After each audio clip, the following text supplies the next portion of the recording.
कारखान्यावरून गावाला जाताना अशी भयानक गाडी पलटी झालेली दिसली ना, म्हणजे गोडूसाची कडू कहाणी काय असते ना, ती समोर समोर तुम्हाला दाखवतो. फक्त व्हिडिओ शेवटपर्यंत बघा. आता दिलका राजा म्हणजे आपल्या अण्णाला टाटा बाय बाय करून निघालो होतो गावाकडे. कारखान्यावरून गावाकडे जाताना जी मजा असते ना, ती शब्दात सांगू शकत नाही. गावाकडे पोहोचेपर्यंत रात्रीचे 9 वाजून गेले होते. आता आमचे ड्रायव्हर भाऊ कुठल्या पोरीवर नाही, पण एका मुख्या जनावरावर तर 100% प्रेम करतात.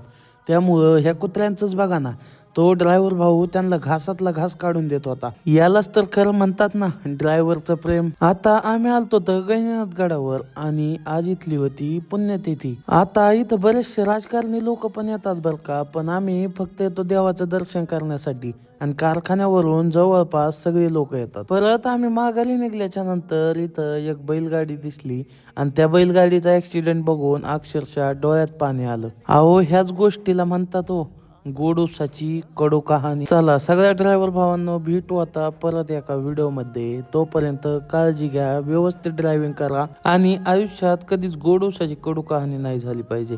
काळजी घ्या.